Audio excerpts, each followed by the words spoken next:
Hi అండి, welcome to Anu channel. అందరూ ఎలా ఉన్నారు? అందరూ బాగుండాలి, అందులో నేను ఉండాలని నా దేవుణ్ణి మనస్ఫూర్తిగా కోరుకుంటున్నానండి. ఈరోజు వీడియో వచ్చేసి టమాటో రైస్ చేస్తున్నాను కుక్కర్లో, విజిల్ కుక్కర్లో.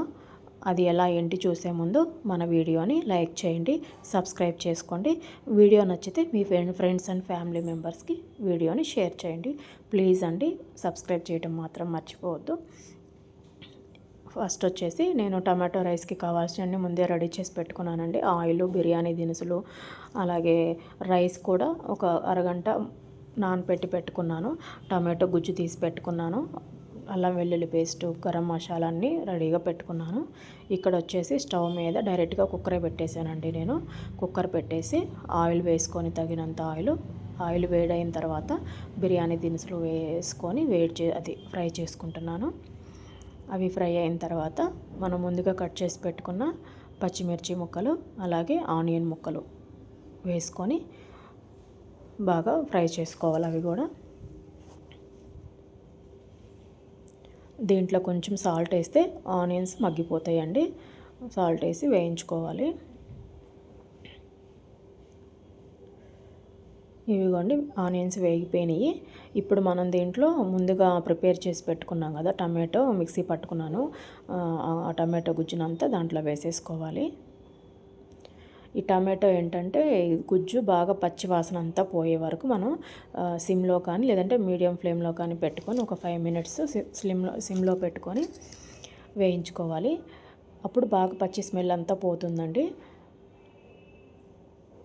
కొంచెం మూత పెట్టుకొని ఒక 5 మినిట్స్ అలా సిమ్లో పెట్టుకొని వేయించుకున్నాను.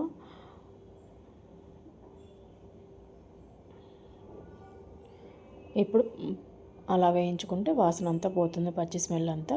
ఇప్పుడు ముందుగా మనం ప్రిపేర్ చేసి పెట్టుకున్నాం కదా, అల్లం వెల్లుల్లి పేస్టు, ధనియాల పొడి, గరం మసాలా, అలాగే బిర్యానీ మసాలా కూడా దాంట్లోనే వేసేసుకున్నాను ఒకేసారి. అలాగే కొత్తిమీర, పుదీనా కూడా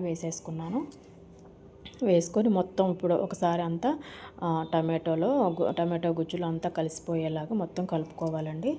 దీన్ని మళ్ళీ మనం 5 మినిట్స్ సిమ్లో పెట్టుకొని మూత పెట్టుకొని బాగా మగ్గించుకోవాలి. అదిగోండి, మూత పెట్టుకొని మగ్గించుకున్న తర్వాత మూత తీసి చూస్తే ఇలా వచ్చేసింది. అంత బాగా కలిసిపోయిందండి. దీంట్లో ఇప్పుడు ఏం చేయాలంటే, నేను ముందుగా రైస్ నానబెట్టుకున్నానని చెప్పాను కదా, నార్మల్ రైసేనండి ఇవి. ఒక 2 గ్లాసులు రైస్ తీసుకొని డైరెక్ట్గా వాటర్ కూడా పోసేసుకొని నానబెట్టుకున్నాను. మనం నార్మల్గా చేసుకునేటప్పుడు ఏంటంటే 2 గ్లాసులకి 4 గ్లాసులు వాటర్ పోస్తాము. ఇది కుక్కర్లో కాబట్టి 3-3.5 అయితే సరిపోతాయండి. బిర్యానీ రైస్ అయితే 3 సరిపోతాయి. ఇది నార్మల్ రైస్ కాబట్టి ఇంకో సగం కూడా పోసుకోవచ్చు. నేను 3.5 గ్లాస్ వాటర్ పోసుకొని నానబెట్టుకున్నాను. డైరెక్ట్గా ఆ రైస్ అయితే వేసేసి కొంచెం టేస్ట్ చూస్తే సాల్ట్ అయితే సరిపోలేదండి నాకు. అంటే మనం ఆనియన్స్లో కొంచెమే కదా వేసింది, మళ్ళీ కొంచెం దీంట్లో సాల్ట్ వేసి మొత్తం అంతా కలుపుకొని ఇప్పుడు విజిల్ పెట్టేసుకుంటున్నాను. ఒక 3 విజిల్స్ వచ్చేంత వరకు ఉంచుకోవాలండి. 3 విజిల్స్ వచ్చాక గ్యాస్ కట్టేసుకుంటే బాగా వస్తుంది. ఫస్ట్ది వచ్చేసింది, ఇంకొకటి నెక్స్ట్ది కూడా వచ్చేసింది. 2వ విజిల్ కూడా, 3వ విజిల్ కూడా వచ్చేసిందండి.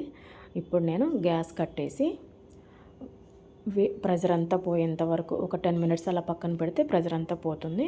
అప్పుడు మూత తీసి చూసుకుంటే ఇలా వచ్చిందండి, చాలా బాగా వచ్చింది.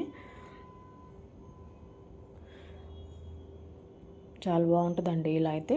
ఇంకా కొంచెం ముక్కలు కట్ చేసి చేసుకుంటారు కదా టమాటో రైస్, దానికన్నా కూడా ఇలా మిక్సీ పట్టుకొని చేసుకుంటే చాలా బాగుంటుంది. ప్లీజ్ అండి, వీడియో నచ్చితే లైక్ చేయండి, షేర్ చేయండి, మీ ఫ్రెండ్స్ అండ్ ఫ్యామిలీ మెంబర్స్కి షేర్ చేయండి. చాలా బాగుంటుందండి, ఇలా ఒకసారి ట్రై చేసి చూడండి. ఇంకా ఏమన్నా దీంట్లో తక్కువైతే కామెంట్లో చెప్పండి. Thank you for watching.